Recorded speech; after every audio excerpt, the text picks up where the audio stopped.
es derecha.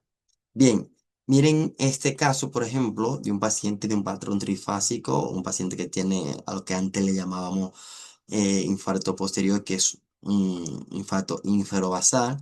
Realmente cómo esto afecta solamente a la depolarización media y final del bucle del QRS, la segunda mitad del QRS, lo que hace en este caso que nosotros tengamos un patrón trifásico. Tenemos el primer vector que viene de izquierda a derecha, como nosotros podemos ver acá, ¿de acuerdo? Miren, tenemos un primer vector para que me puedan entender de lo que le hablo. Un primer vector en este caso, de izquierda a derecha, que es el vector del fascículo setal de la rama izquierda. Un segundo vector, en este caso, que ya cuando se está despolarizando la porción más apical del septum interventricular y que se está yendo el ventrículo izquierdo como tal. Tenemos luego este otro vector que da la porción más apical y parte de de la pared lateral del ventrículo izquierdo. Pero cuando tú tienes un infarto infarobasal, imagínate que ya tú no vas a producir como una despolarización de esa zona y entonces tendrá un último vector que va a dar como esta vuelta, ¿sabes? Y va a ir y va a tener un vector número 4 que se va a dirigir más a esta área del ventrículo derecho en el plano horizontal. ¿De acuerdo? Esto en el plano horizontal. Tiene una desviación anterior anormal del bucle del QRS en este plano horizontal. Y afecta más esa porción media y final del bucle del QRS porque hay una lesión en la porción inferobasal, en este caso del ventrículo izquierdo. Y lo que hace que este cambio eh, este cambio que hay en el bucle del QRS hace que estos sean los vectores representados, uno, 2, luego está el patrón número 3, que es el patrón que nosotros esperaríamos normal, hasta que luego da este cambio por la zona infartada que hay hacia el ventrículo derecho en el plano horizontal y hace esta porción terminal de una segunda onda R1V1. Y es un patrón que se le conoce trifásico en un paciente que tiene IgM basal. ¿De acuerdo? Entonces, aquí nosotros tenemos este electrocardiograma, como pueden ver, tiene un bloqueo de rama derecha. Yo sé que ustedes se dieron cuenta por el patrón trifásico que hay acá, pero hay un detalle importante en este electrocardiograma. El QRS no mide más de 120 milisegundos.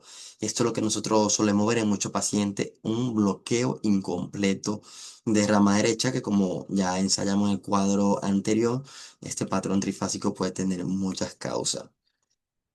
Ya ustedes saben los criterios de un bloqueo de rama derecha como tal, de un bloqueo global de la rama derecha, que es todo lo que hemos hablado anteriormente.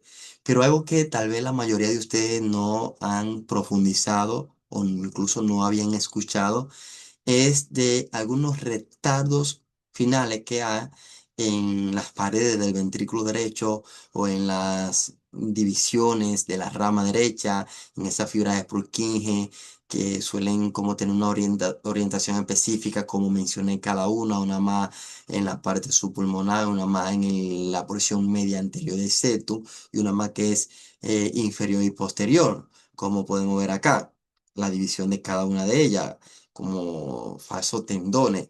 Y nosotros no podemos tener, por ejemplo, afectada como tal la rama derecha, el grosor, hasta que llega a la base del músculo eh, papilar anterior del ventrículo derecho, pero puede haber retraso en una de estas divisiones de la rama derecha.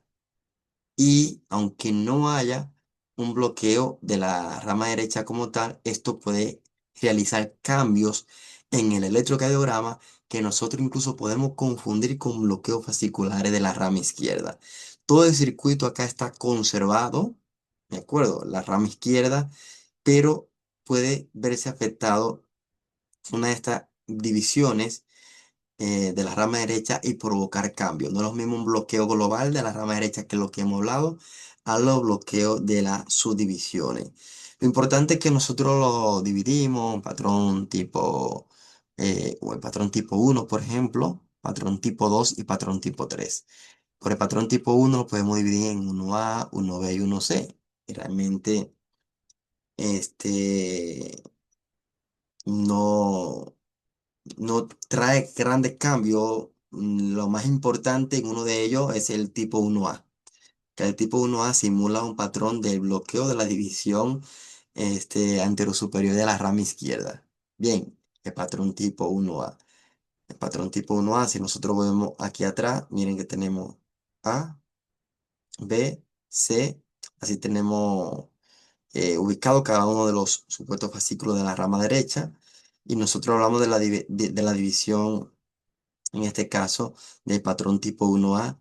Y cuando hay un retraso en esta división, nosotros vamos a ver en el electrocardiograma, como veremos más adelante, un trastorno de la conducción que suele simular ese bloqueo de la subdivisión anterior de la rama izquierda. Y miren cómo el patrón tipo uno en el plano frontal se ubica más al 70% de estos bloqueos de la subdivisión de la rama derecha hacia este cuadrante superior derecho, pero luego el patrón tipo 3 es más hacia los 180 grados más o menos. Y el patrón tipo 2, como veremos, es un patrón que el bucle va más hacia este cuadrante inferior derecho. Miren el patrón tipo 1A, que es un diagnóstico diferencial. Cuando nosotros vemos, como le mencionaba, el bloqueo de la subdivisión anterior de la rama, de la rama izquierda, se sitúa en ese cuadrante que en este caso en este cuadrante superior izquierdo, el retardo final. O sea, para que puedan entenderme, para que puedan ubicarse, ya esto no se llamaría como bloqueo de rama derecha, sino retardo final de la conducción en las subdivisiones de la rama derecha. En esta subdivisión, en la 1A, en la subdivisión A, es en el cuadrante superior izquierdo con una desviación extrema del eje. Bien, y como podemos ver, tiene una rotación antihoraria en las partes iniciales, el bucle del QRS. Mientras, como nosotros vemos acá, el retardo final en el plano frontal en este cuadrante superior, superior acá derecho, que es lo que observamos acá. Entonces, si nosotros observamos ahora el patrón 1B, en el patrón 1B ya es un patrón más afilado. A diferencia de este, miren, es un patrón total más afilado en cuanto al bucle del QRS, y también el retado final se encuentra hacia este cuadrante, pero ahora esto puede tener un giro en 8, o como vemos acá, también el bucle tiene un giro horario. El patrón 1A, miren que hace un giro antihorario, y este hace un giro más horario en el bucle del QRS y también en el retardo final de esta subdivisión en el patrón tipo A. ¿De acuerdo? Entonces, la dirección acá del eje es poco clara o está desviada a la derecha. En el 1C, que es lo que nosotros vamos a observar acá, que tiene un giro también horario, el eje suele ser un poco más normal aquí o ligeramente está más desviado hacia la derecha del bucle acá del QRS. Y es un cuadrante retado final también más a ese cuadrante superior, pero más ya aquí tomando parte también del cuadrante inferior derecho. Pero como le he mencionado en estos retardos finales de las subdivisiones de la rama derecha, el patrón tipo 1A es el que más me interesa que ustedes se involucren porque puede tener diagnóstico diferencial de bloqueo de fascículo anterior superior de la rama derecha. Este patrón, no, de la rama izquierda, perdón, el fascículo anterosuperior de la rama izquierda. Este patrón tipo 1A, como le decía, tiene una rotación antihoraria, tiene un pasaje rápido que va de izquierda a derecha, de izquierda a derecha. Y este retardo final solemos tener el eje del QRS entre menos 30 a menos 90 grados en el plano frontal, ¿de acuerdo? En nuestro electrocardiograma tenemos un giro antihorario, como podemos ver acá, un pasaje rápido en este caso, de izquierda a derecha, y el retardo final, que cuando este paciente se lleva a hacer un betocardiograma, son unas 15 cometas, dura un retraso de unos 30 milisegundos en este cuadrante, como vemos aquí, superior derecho, que va entre los -100 a -160 grados. Este caso de retardo final que se produce acá, que me produce en AVR una onda, eh, una Q, inicia AVR, que es lo primero cuando se aleja, pero luego tiene una onda Q en AVR, perdón, y luego tiene una onda R que suele ser un poquito alta, suele ser un poquito más ancha por este retardo final. Las derivaciones inferiores es importante ver que nosotros vamos a observar una onda S que es prominente, una onda S que es prominente, que en este caso es útil para diferenciar al bloqueo de la subdivisión anterosuperior de la rama izquierda, porque en ese bloqueo de la subdivisión anterosuperior, la onda S de D3 suele ser mayor que la de la derivación de 2. Pero en este patrón de patrón tipo 1A, la onda S de 2 suele ser mayor que la S de la derivación de 3. Nosotros vemos este electrocardiograma para acá. Acá miren cómo un paciente con una cardiopatía hipertensiva, en uno no vemos patrón de bloqueo de rama derecha porque la rama derecha no está bloqueada como tal, sino que tenemos retardo final solamente en esta división A eh, de la rama derecha y que frecuentemente no solemos ver un QRS mayor a 115 milisegundos, sino menor a 120 milisegundos, pero observamos este patrón de QR en AVR, como lo que vimos anteriormente, y solemos luego ver que la onda S de D2 o es igual o un poquito mayor a la de la derivación de 3, haciéndolo una diferencia con el bloqueo de la subdivisión anterior de la rama izquierda. ¿De acuerdo? Entonces es importante que nosotros solemos entender esto. En el plano horizontal, en este tipo de patrón de retardo final 1A, en V1 tenemos esto que simula incluso como si fuera un bloqueo de rama izquierda, pero el QRS suele ser estrecho. Bien, si observamos acá, dividiendo este electrocardiograma, observamos acá que en el plano frontal tenemos un giro antihorario.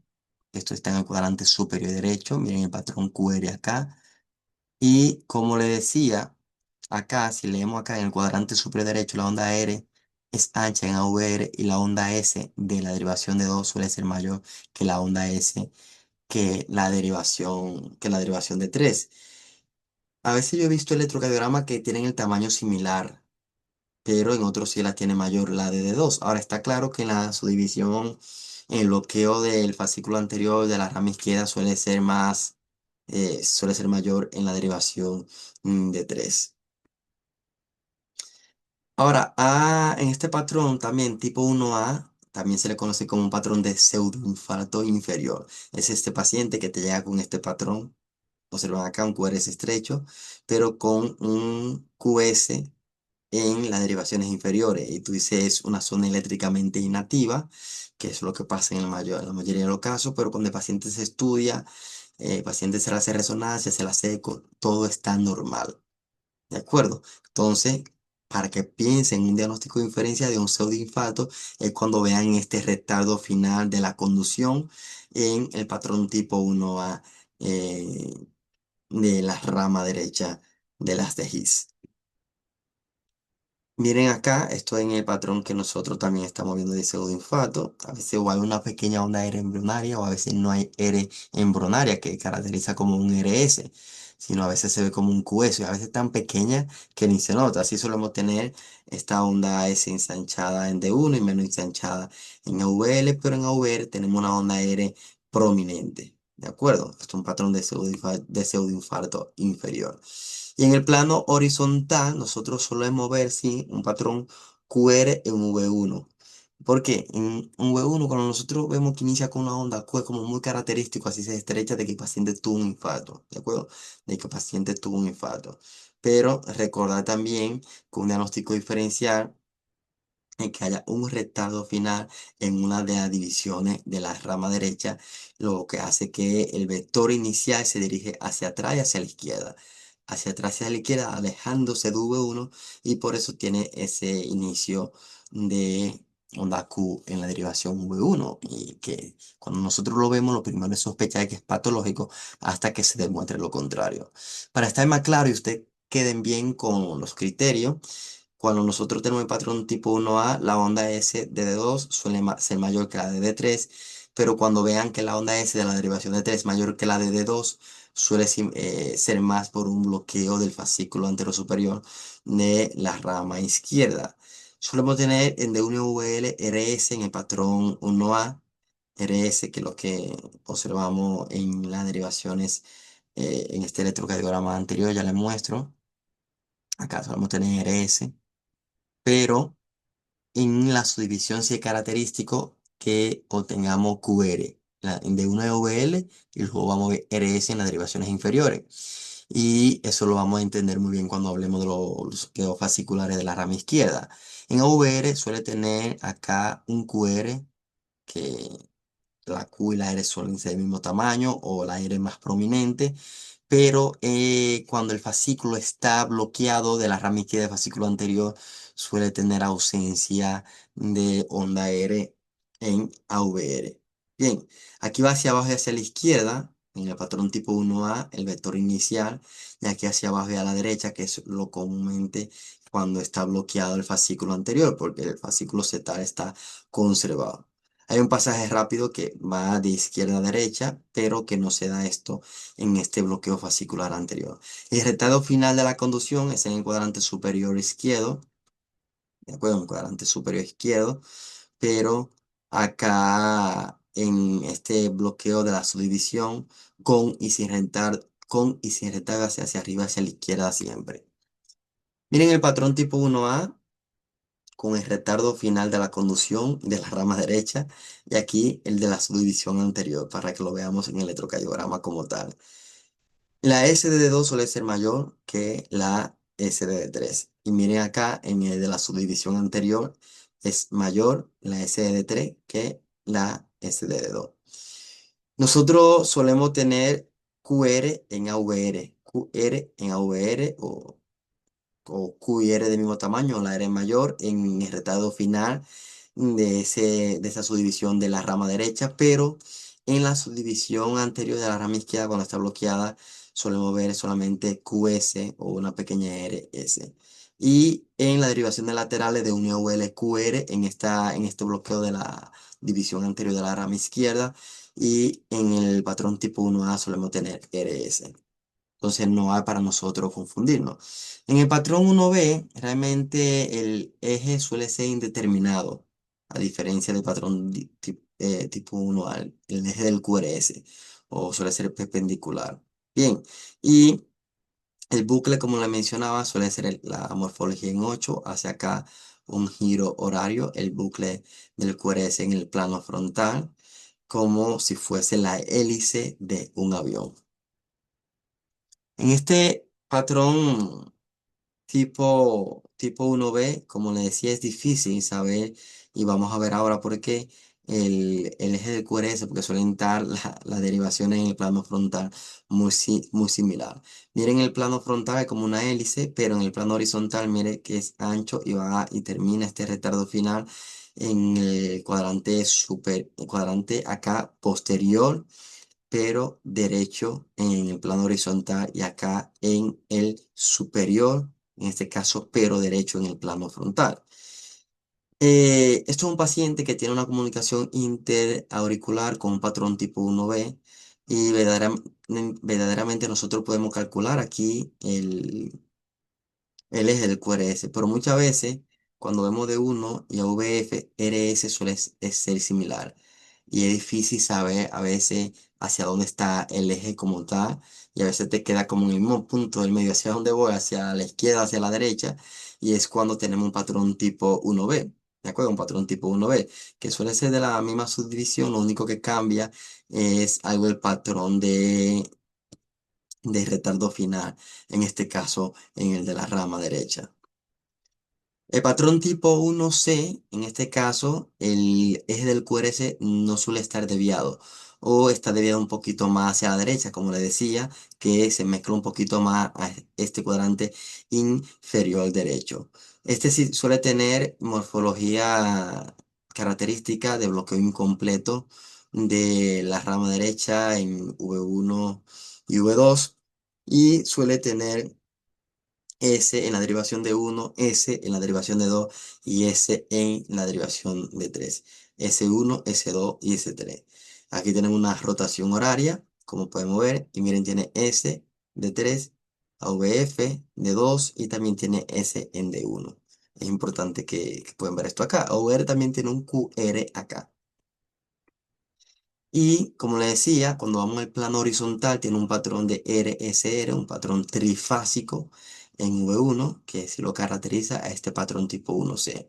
Es importante entender que esto puede ser un complejo, acordarse de eso. Esto es más para que lo comprenda, que existe y que puede simular alguno un patrón de pseudoinfarto y otro un patrón de bloqueo de la subdivisión anterior de la rama izquierda, para que lo conozcan, que lo tengan como diagnósticos diferenciales. Este es el patrón 1C que tiene S1, S2, como le decía, y S3 característico y un patrón trifásico en V1. No hizo un bloqueo incompleto de rama derecha y realmente la rama derecha no se bloquea en la totalidad de su tronco como tal hacia la parte más distal, sino que tiene un retardo final en una de sus ramas. El patrón tipo 2 ya que es diferente porque además el territorio inferior de la división inferior de la rama derecha es retardo final. Los vectores iniciales aquí en plano frontal, miren cómo va siempre hacia la izquierda, en este caso arriba y abajo. Tiene un pasaje rápido aquí de izquierda a derecha también por entre 30 a 50 milisegundos. Y el QRS, el eje suele estar en este caso entre más 70 y más 110, diferente, ¿de acuerdo? Diferente al anterior. Aquí suele estar entre más 70 y 110 el eje del QRS. Algo característico aquí, para que lo puedan entender, es que también hay una diferencia entre la R de D2 y la R de D3. Bien, que suele acá corresponder a que la R de D2 sea mayor que la R de D3.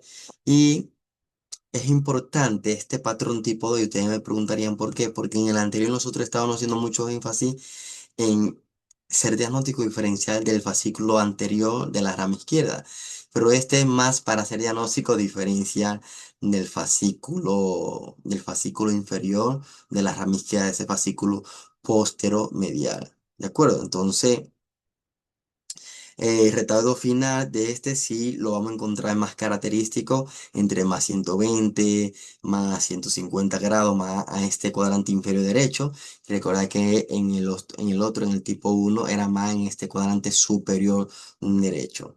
Entonces, nosotros vamos a tener un patrón en el plano frontal característico, que es de onda S en D1, pero vamos a tener R en D2 y R en D3, también en AVF, pero para que sepan que tiene este patrón característico. Y como dice aquí, nosotros vamos a tener, cuando tenemos un bloqueo de la división inferior de la rama izquierda, la R de D3 es mayor que la R de D2, pero cuando tenemos este patrón tipo 2 de retardo final de esta subdivisión inferior de la rama derecha, aquí nosotros obtenemos que la R de D2 es mayor que la R de D3.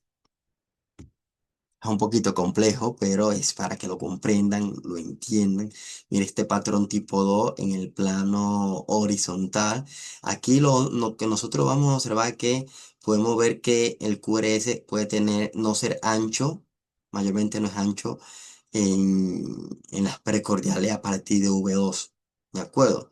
Nosotros vamos a ver onda S profunda a partir de V2, pero en V1 vamos a tener algo característico que vamos a tener un patrón trifásico y suele ser más ancho que el resto de las precordiales. Bien, que es el resto de las precordiales.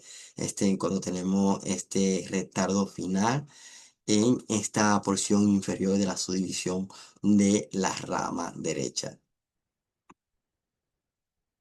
Este patrón tipo 2 que sabemos y resaltar que corresponde a este territorio de la división inferior de la rama derecha, ¿de acuerdo? Tiene este patrón que yo le decía trifásico en V1 y suele tener ese persistente eh, predominante en el resto de las derivaciones de las percodiales. Predominante no es que sea más negativa, sino que ya no tenemos un patrón trifásico y a veces y no tenemos esa onda S ensanchada en las derivaciones laterales. Pero sí solemos tener S en D1, R en D2 y R en D3. Recuerda que la R de D2 en este caso es mayor que la de D3 cuando sospechamos este retardo final de la rama derecha en esta porción inferior y cuando es el bloqueo de la división posterior inferior de la rama izquierda, la R de D3 suele ser mayor que la R de la de D2. Y aquí, como siempre, le traigo mi cuadro comparativo cuando nosotros tenemos, por ejemplo, un PR a veces prolongado cuando es la división posterior inferior de la rama izquierda, porque es un retraso que se produce en la rama izquierda y suele ser parte de un retraso que alarga el PR, más cuando es en la rama derecha ese retraso en la porción inferior en ese territorio suele ser normal. Esto no suele tener infarto asociado, pero esta división sí, de la rama izquierda. La R suele ser mayor a 15 milímetros de altura, mayormente en D3, cuando es en esta división y aquí no.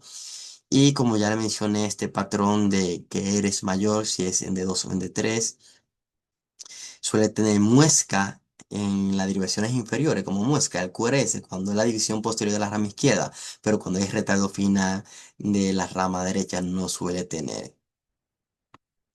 Bien, el patrón tipo 3, que es el patrón que yo le decía, que está más a esta zona, que es ya la división media de la rama derecha, está localizado esta división como le mostraba en la anatomía, en la porción más media, antero-superior de la rama derecha, muy cerca de esta línea, como podemos ver aquí de 180 grados y puede llamarse incluso bloqueo divisional medio de la rama derecha. Nosotros vamos a observar acá una de las características es que nosotros podemos tener Q en D3 y Q en AVF. Eso también suele a veces llamarnos la atención, este retardo final tipo 3. ¿De acuerdo? Pero aquí nosotros tenemos este, una, este retardo final, miren cómo está, este retardo final, que no es en el cuadrante superior ni en el cuadrante derecho como lo que hemos hablado, sino hacia más 180 grados y con un giro que observamos acá horario en este retardo final. En AVR sí solemos tener una onda Q más prominente que la onda L. En el plano horizontal, nosotros solemos ver en V1, no un patrón trifásico, pero sí podemos ver un giro antihorario que luego viene con un giro horario. ¿De acuerdo? Aquí se produce el retardo final. Igual con onda S prominente hacia las derivaciones más pericardiales izquierdas, desde V1, que es más derecho, y una pequeña melladura que suele verse en la onda aérea inicial. No es tampoco algo muy característico en este patrón tipo 3. Entonces, nosotros miren este electrocardiograma, tampoco es que algo característico, que lo vamos a decir así, pero cuando vean un QRS estrecho, en este caso, y suelen ver como, que nosotros a veces lo llamamos como eh, alteraciones inespecíficas de la conducción intraventricular, que puede ser parte por bloqueos incompletos de la rama izquierda, como ya mencioné en los distintos grados, pero también por retardos finales de la rama derecha, ¿de acuerdo? Y aquí nosotros tenemos un paciente con un bloqueo AV de primer grado, 240 milisegundos de PR, y observamos esta pequeña melladura aquí, esta onda S profunda, que observamos incluso hasta V5, bien, hasta V5, y miren esta onda Q aquí prominente en D3, y que a veces En AVF, si nos fijamos bien, más que un QR, como una R embrionaria que hace R pequeñita, SR. Y es cuando hay un retardo final en una de las ramas, que a veces no podemos estar seguros 100% en unos de esos fascículos, de esos tendones falsos, o de esas fibras de Purkinje predilecta de la rama derecha. Y esto tiene importancia clínica e interés, y por eso lo abordo, y es que puede confundirse, como le mencionaba, con el bloqueo de la división anterior de la rama izquierda o con el bloqueo de la subdivisión inferior de la rama izquierda, también con zona eléctricamente inactiva inferior como le mostré. Y esto también puede representar un patrón más o menos de los pacientes que tienen patrones de Brugada o de miocardiopatía ritmogénica del ventrículo derecho. Por eso tiene importancia clínica de tomarlo como diagnóstico diferencial y no aferrarnos 100% a uno de los diagnósticos que ya conocemos de las subdivisiones si no estamos totalmente claros. Y aquí, ya como hemos hablado de bloqueo de rama derecha y bloqueo de rama izquierda, no es para confundirse. De acuerdo, aquí tenemos el patrón de bloqueo de rama izquierda con una RS grande y ancha en V1 y R empastada en V5 y V6, mientras que en V1 tenemos un patrón trifásico acá en la rama derecha y onda S en V5 y V6. Hay otro patrón también aparte, recordad que yo le hablé de un patrón QR que suele verse incluso a un retardo final y no a una anomalía, pero mayormente cuando veamos en V1 y V2 un QR, y esa sea la característica del bloqueo de rama derecha, está mucho asociado a infarto. Y cuando hablemos de cardiopatía isquémica, le mostraré los bloqueos de rama derecha allí asociados a infarto. Y realmente inician con QR en V1 y V2. Teniendo todo esto claro, aquí está la base bibliográfica simplemente de todo lo que hablo.